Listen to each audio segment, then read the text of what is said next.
Oi, eu sou o Maxon. O programa de hoje é um especial sobre a franquia Halloween.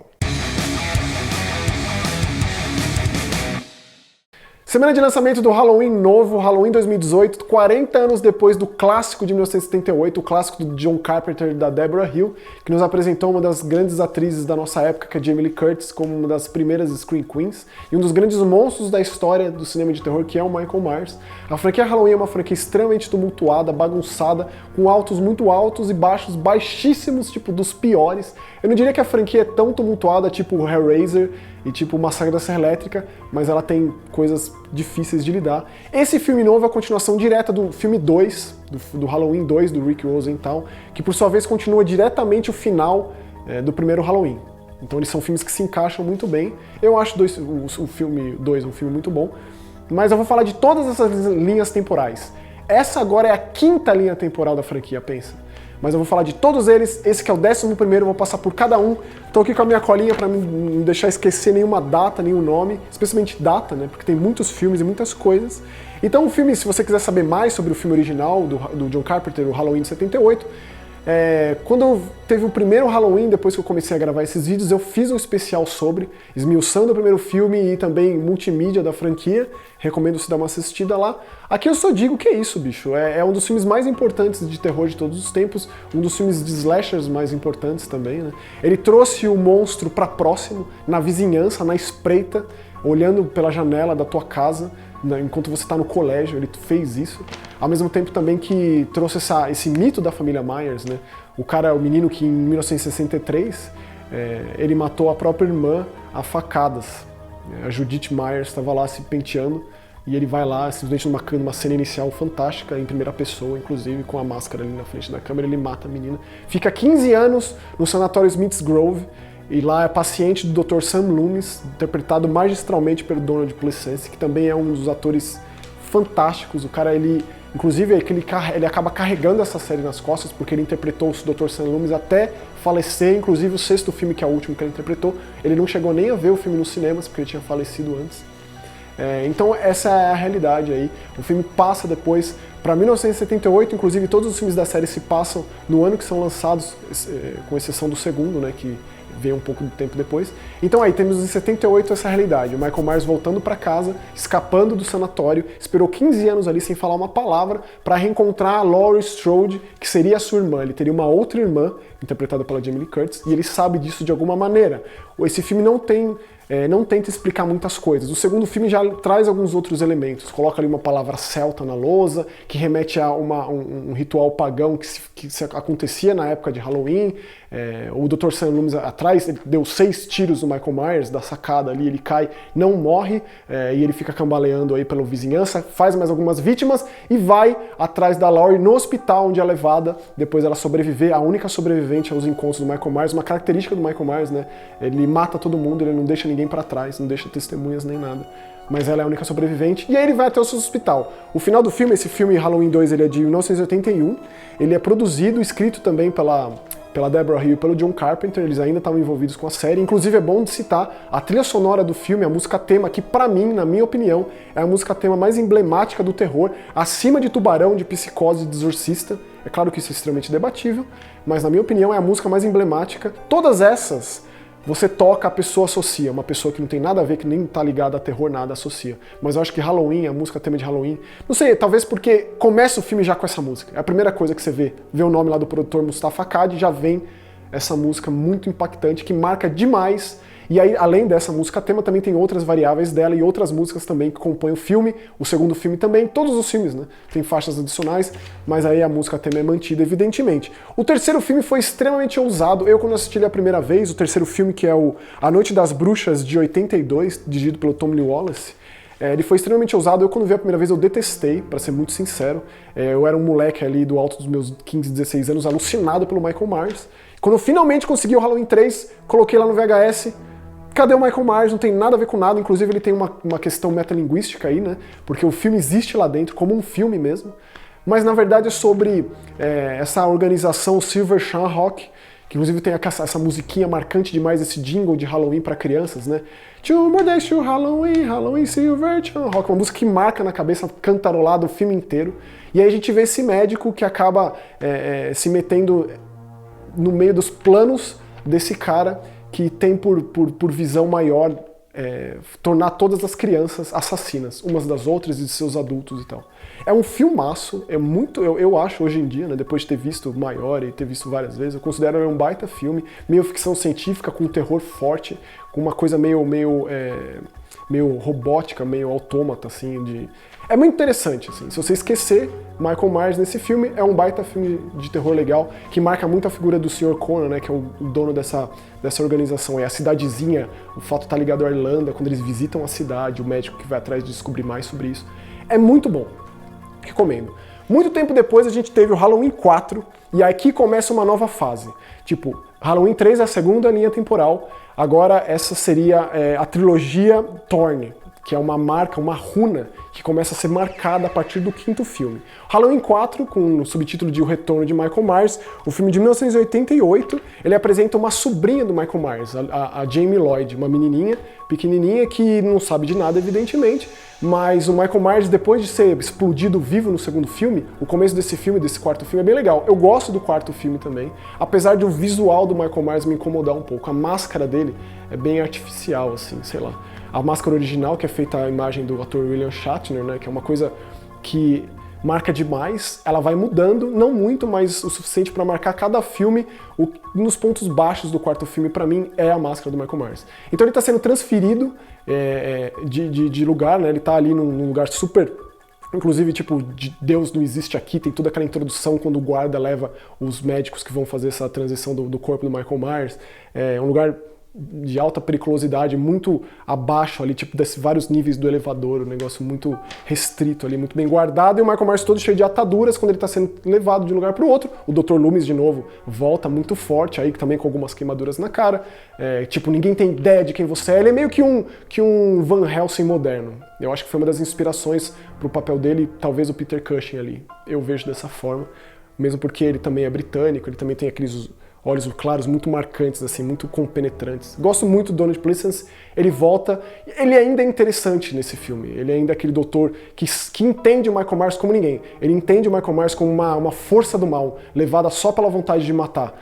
Pura e simples, não é um humano, afinal quantos tiros já levou e essas capacidades sobre-humanas que ele tem, ninguém acredita nele, evidentemente, começam a vê-lo como um maluco, um esquizofrênico aí no caso, mas ele se mantém aí na busca pelo Michael Myers, que leva ele a entender qual é que é. Inclusive o segundo filme é importante porque é o segundo filme, só voltando um pouquinho, o segundo filme que traz a informação de que a Laurie Strode é a irmã do Michael Myers, que foi uma coisa guardada a 7 chaves, e o Dr. Loomis não soube jamais, e aí ele fez essa conexão, ficou, claro, muito enraivecido ali por essa informação ter sido guardada dele, que faz com que ele volte imediatamente as suas atenções para Laurie Strode. A Jamie Lee Curtis não quis mais voltar, então trouxeram uma nova personagem, a Jamie Lloyd, vivida pela Danielle Harris, uma atriz que depois ficou famosa por outras franquias de terror, especialmente a franquia Terror no Pântano, Hatchet. Eu acho ela excelente nesses filmes, e ela faz aí talvez o único personagem novo e que tem um peso para a franquia daí para frente, dessa nova trilogia, nessa trilogia Thorne, como eu tinha dito antes. Então essa faz parte da primeira linha temporal ainda, né?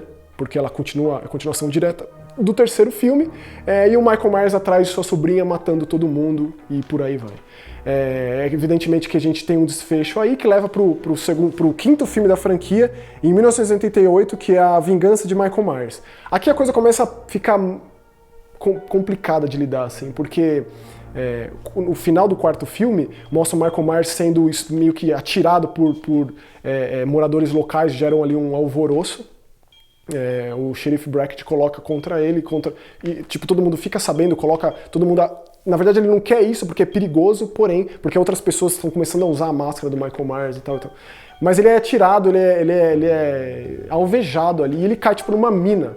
Final meio tosco pro Michael Myers, porém tinha muito potencial pra sobrinha dele, porque ela foi adotada, ela que é filha da Laurie Strode, né, filha da irmã do Michael Myers, que os pais... Isso é colocado assim muito jogado, tipo, os pais morreram num acidente, e aí ela foi adotada, então talvez tenha passado pra ela esse instinto assassino do Michael Myers, tanto que no final ela tenta assassinar a própria mãe com uma tesoura. Isso foi ignorado no próximo filme, claro que isso fica como isso aconteceu, e eu digo ignorado a capacidade dela se tornar uma nova assassina, porque o começo do quinto filme, que é um filme que já começa a ficar bem ruim, mostra o Michael Myers escapando, sendo levado pela corredeira, morando com o Emertão 1 ano aí, depois ele simplesmente desperta, mata o cara e volta atrás da sobrinha, matando todo mundo no caminho. Aí já começa a ficar clara a marca lá, Thorne, começa a ter essas bobagens, de ter essa presença. Um sujeito de preto chega em Haddonfield, bom dizer também, todos os filmes se passam em Haddonfield, Illinois, uma cidade fictícia de Illinois, que é a clássica cidade norte-americana, com cerquinhas brancas, a molecada que vai pro colégio e todo mundo é feliz e eventualmente fuma o seu baseado aqui e ali e ouve aquelas músicas da época, bem marcado isso sim. E aí ele volta lá, depois desse 1 ano dele sendo cuidado por esse ermitão. O começo é muito ruim, assim. Inclusive até coloca uma granada, uma dinamite a mais que jogam ali pra matar o Michael Myers no final do 4. E aí tem conexões. Isso que é muito bobo, né? Tipo, por conta dessa runa, desse Thorne, dessa marca, né? Começa a aparecer pra todo lado, né? Esse filme marca essa festa na fazenda, e aí o Michael Myers mata a gente ali e coloca fogo no feno. Tipo, como se ele fosse uma entidade uma criatura sendo manipulada por uma seita. Esse culto desse Thorne, desse espinho, que é essa marca que ele tem no pulso. E aí quando ele mata alguém, quando ele tá prestes a matar, a Jamie, ela sente isso. A personagem da Danielle Harris sente isso, tem essa conexão bizarra, mas também já é o quinto filme, os caras estão tentando dar explicações, mas é muito tosco. O final desse filme, ele é bem crítico, assim, tipo, o Michael Myers é preso e aí esse sujeito todo do mal aí explode tudo e leva ele embora, esse é o final. É bem patético, assim. O que nos leva, muito tempo depois, bom dizer, tipo, são 6 anos depois, o Michael Myers, Halloween 6, a última vingança, que seria The Curse, né, pra completar, né, o retorno, a vingança e a maldição do Michael Myers. Bom, aqui no Brasil ficou conhecido como A Última Vingança, de 95, e ele marca todos os maneirismos de filmes dos anos 90 da geração MTV videoclíptica, com aquelas transposições de imagem, aquela aceleração de cena, aqueles cortes rápidos, aquelas coisas de lampejo, muito tosco, coloca aí uma introdução com um culto, mostrando ali bem pontualmente como é o negócio, com uma narração explicando toda a história para quem nunca tinha assistido ainda. Esse filme, inclusive, introduz o Paul Rudd, talvez tenha sido um dos primeiros filmes que ele fez, como o Tommy. O Tommy é o personagem que a Laurie Strode estava tomando conta, sendo babá na noite de Halloween de 78. Tipo, por onde andou esse personagem todo esse tempo? Trouxeram ele de volta como um adolescente, um jovem adulto, todo revoltado, todo obcecado pelo Michael Myers. Ele aparece aí narrando, contando essa história. E aí mostra essa Jamie. A Jamie, ela teve um filho. E ela tá escapando dessa seita com a ajuda da enfermeira. Esse bebezinho aí tá escapando de lá. Foi finalmente tá livre dessa maldição dos Myers aí, ela tem esse novo filho, o Michael Myers, agora claramente como uma criatura manipulada por esses cultistas aí. Claro que quem é o líder do culto é o dono ali, o cara que gere Smith's Grove. É tudo muito convulsionado, assim. E no meio disso tudo a gente tem o Dr. Loomis, cada vez mais maluco. Nesse filme ele tá meio que o ermitão mesmo, isolado, tá péssimo, assim. Não a atuação do Donald Pleasence, que eu acho que é sempre boa. É sempre o destaque, faz até o Halloween 6, que pra mim é um dos piores filmes de terror que tem dessas grandes franquias. Até esse filme vale a pena por conta dele. Mas tipo, o Donald Pleasence e o Dr. Loomis nunca tinha sorrido, basicamente. Ele sorriu com o padre no Halloween anterior, lá, que é uma das cenas mais legais. Um padre meio maluco que dá uma carona pra ele no Halloween 4. Gosto muito desse personagem. Mas aí ele já aparece assim, o dono o que gere ali Smith's Grove, recebe o Dr. Loomis, vai até a casa dele e ele já tá lá como um cara esclerosado mesmo. Mas, em todo caso, ele vai atrás. Ele vai atrás do Michael Myers, sabe que ele voltou e vai atrás de dar cabo, dar fim nisso aí. Esse é o fim da trilogia Thorne, é o fim da segunda linha do tempo. E o final nunca foi continuado. Ele tem 2 finais, inclusive, tem uma versão do produtor aí, que um deles, o Paul Rudd, esse personagem perturbado aí e tal, que inclusive ele ainda mora em frente à casa dos Myers, e outros membros da família Strode passam a viver na casa dos Myers. É muita bobagem para um filme só, assim. Tipo, eles quiseram colocar todos os elementos de todos os Halloween ali, dando significado para a marca do porquê que o Michael Myers mata, por causa da constelação que só aparece no Halloween, e é muita bobagem, é muita bobagem. E aí tem esses 2 finais possíveis. Um deles, o Paul Rudd mata o Michael Myers a paulada, com cano na real, com um monte de cano. em Smith's Grove, que Smith's Grove parece um dos piores pesadelos do Fred, assim. É ridículo, do Fred Krueger, no caso. Ou então com pedras runas, que ele coloca ao redor do Michael Myers e faz com que ele pare de matar. É simplesmente patético em todo caso. Eu não recomendo Halloween 6, a menos que você esteja numa maratona aí pra assistir tudo mesmo. E aí, o que fazer depois disso? O Mustafa Khad continua produtor da série, tipo, John Carpenter parou no terceiro filme, a Deborah Hill igualmente, só tem lá que o tema é feito por ele, nos trouxe ao Halloween H20 para comemorar os 20 anos da franquia. Essa seria a terceira linha temporal da série, que ignora completamente essa trilogia do miolo aí, e faz uma continuação direta do segundo filme e traz de volta Jamie Lee Curtis no papel de novo da Laurie Strode, como uma personagem que forjou a própria morte, mudou de nome e vive como reitora de uma universidade meio isolada, assim. E ela tem um filho, já adolescente, e eu achei extremamente impactante esse filme. Tipo, foi o primeiro Halloween que eu vi no cinema. Eu tinha aí meus 13 anos de idade, foi muito impressionante. Esse filme fez sucesso na época, a exemplo de outros grandes retomadas de filmes de terror, tipo A Noiva de Chuck e a série Pânico. Eram os filmes de terror que estavam fazendo sucesso na época. Eu sei o que vocês fizeram no verão passado, era isso que se assistia, que passava no cinema. Halloween H20 eu acho que foi um nível bem alto. Trouxe o Steve Miner na direção, um cara bem associado à franquia Sexta-feira 13, então o cara fez bem. Tem aquela clássica introdução nos créditos de situar quem nunca assistiu antes. Evidentemente que o Donald Pleasence já tinha falecido, então infelizmente o Dr. Loomis está de fora. Mas aí mostra esse Michael Myers retornando todo esse tempo depois. Além de ter a introdução do Paul Rudd no Halloween 6, nesse filme tem a introdução do Joseph Gordon-Levitt, que é um ator que eu gosto bastante. Ele faz ali um personagem no comecinho que já é morto com um patins na cara, assim. Eu acho bem bom. E aí ele vai atrás dessa Laurie Strode reformulada, Jamie Lee Curtis já que tenta levar uma vida normal, mas Halloween é uma data complicada para ela lidar, e evidentemente que o Michael Myers volta bem nessa época. Gosto muito desse filme, ele é bem sangrento. Talvez o rosto do Michael Myers mostre demais, a gente não tem aquele breu na máscara, mas sim os olhos dele bem marcados, delineados aí. Mas ficou muito legal o confronto, tem cada cena fantástica nesse filme de colocar os dois um frente do outro, tipo... Inclusive ela leciona nessa faculdade, tem ela dando aula ali, falando sobre a história clássica da Mary Shelley de Frankenstein, e aí esse confronto faz com que ela crie, o confronto do Frankenstein, do criador e da criatura, faz com que ela repense sua postura. Quando vem o Michael Myers ali na frente dela, ela repensa nesse sentido também. E também é bem legal citar que tem a Janet Leigh nesse filme. Janet Leigh é a atriz do Psicose, que é mãe da Jamie Lee Curtis. Ela faz uma participaçãozinha como a secretária da Laurie Strode nesse filme, a Norma. É muito legal essa cena. Então é um filme especial, vale muito a pena. Meio que parou por aí, na real. O que veio depois, o Halloween Ressurreição, que é de 2002, ele é muito ruim também. Conseguiram colocar a Jamie Lee Curtis lá de novo, porque se você tá lembrado do final do H20, o Michael Myers está sendo levado depois de ser esfaqueado por ela e cair de uma certa altura, tido como morto. Ela rouba a ambulância, pega o machado e decapita o cara. Tipo, não aguento mais passar por isso. E esse é o final, tipo, em choque. Eu lembro do cinema em choque, assim, as pessoas não acreditando dela ter decapitado o Michael Myers, que ficou preso depois de barranco abaixo com a ambulância. Fantástico final.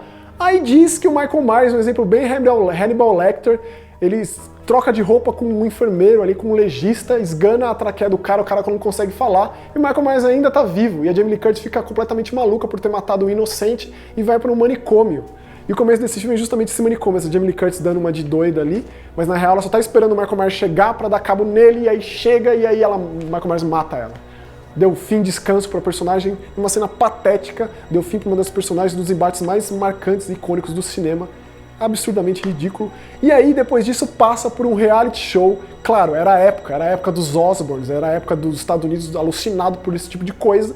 E aí tem o reality show na Casa dos Myers. A Casa dos Myers no Halloween 6 virou meio que tipo uma abadia, assim, com vitrais coloridos. Transformaram numa coisa assim, é ridículo. Nesse filme volta a ser uma casa mais normal. E aí coloca... Putz, é isso, é tipo um reality show na casa do Michael Myers, o que mais eu posso falar? E o Michael Myers evidentemente aparece lá e mata todo mundo. É patético de ruim esse filme. E é do Rick Rosenthal, o cara que dirigiu o Halloween 2, pensa. Esse seria o final da terceira linha temporal. Nunca tivemos uma continuação do Halloween Ressurreição. Tipo, vai continuar o quê daquela porcaria toda?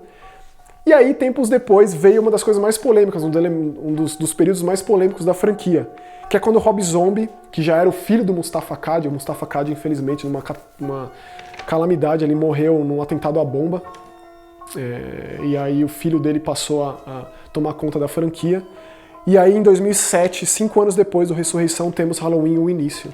Rob Zombie já vinha aí se consagrando com o filme, já tinha feito Casos Mil Corpos, já tinha feito Rejeitados pelo Diabo, e ele fez esse filme que é inspirado nos personagens criados por Deborah Hill e John Carpenter. Então ele se apropriou do Michael Myers e fez a versão dele para esse monstro do terror, modernizando a lenda e fazendo ao seu estilo. Ele tem um estilo muito característico. O Rob Zombie ele é muito do terror hellbilly, do terror da caipirada incestuosa muito louca matando todo mundo. Ele transforma o Michael Myers em algo assim também, querendo ou não.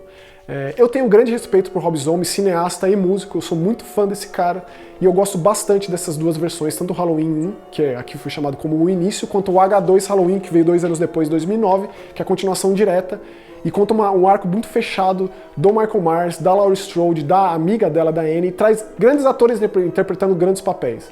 O Malcolm McDowell faz o Dr. Loomis. No primeiro filme ele tem um quê de parecido com o que o Donald Pleasence fez, mas muito mais, claro, talvez mais modernizado, digamos assim. Ele faz uso do que ele aprendeu com o caso Myers, que lançando livros. Ele não fica nessa vida obcecada em perseguir o Michael Myers, mas ele faz uso disso. Ele se transforma em uma sanguessuga do sangue alheio. Ele lança livros que são polêmicos e ele é uma figura malquista.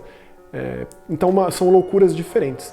A personagem da Annie, a amiga da Laurie Strode lá do primeiro filme, ela é extremamente importante nesse no segundo filme, mas no segundo interpretado pela Danielle Harris, que é a sobrinha do Michael Myers nos filmes antigos. Então pode dar um nó na cabeça esse tipo de informação, mas é a mesma atriz, já maior, evidentemente, mas ela faz um papel muito legal. O primeiro filme é bem a história básica, porém, são 40 minutos até a gente ver o Michael Myers adulto.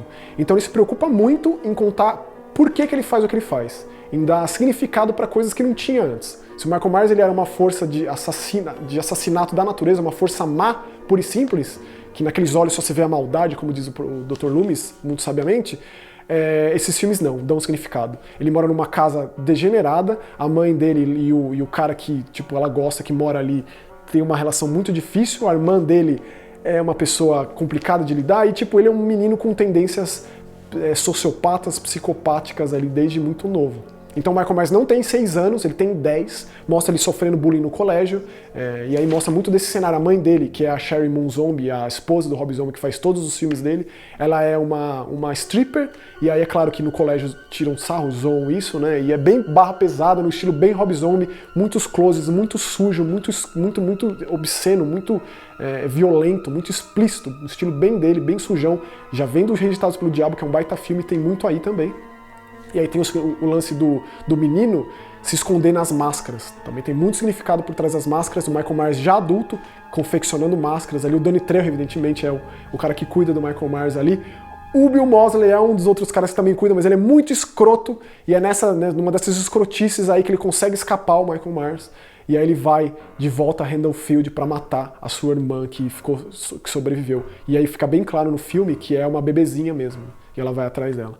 É bem diferente em todos os aspectos, em tom, em ser muito explicativo, não deixar buraco solto de forma nenhuma. E aí tem um final que é bem parecido, que é o Dr. Loomis confrontando, dando os tiros. E aí tem lá uma ceninha a mais, que é como a Laurie Strode que dá conta do próprio irmão aí. Ela ainda não sabe, evidentemente, quem é esse cara, porque esse cara tá atrás dela. E o Michael Myers, que é um cara de tipo 2,5 metros de altura, gigantesco, absurdamente medonho, dá cabo aí. O segundo filme começa exatamente do final, com a Laurie dando um tiro na cabeça do Michael Myers. Então tem o pesadelo dela, toda a sequência do hospital, que seria o segundo filme da primeira linha temporal, essa que é a quarta linha temporal, é um sonho, mas isso aconteceu. Então mostra que a Laurie está morando com a Annie, foi adotada pelo Sheriff Brackett, a Annie é filha do Sheriff Brackett interpretado muito bem também pelo Brad Dourif. Brad Dourif é a voz do Chuck. Eu gosto muito como o Rob Zombie é muito fiel ao seu elenco, são sempre os mesmos atores interpretando personagens muito legais. E ele está muito bem no segundo filme, no primeiro filme ele é mais pontual, no segundo filme ele é extremamente importante.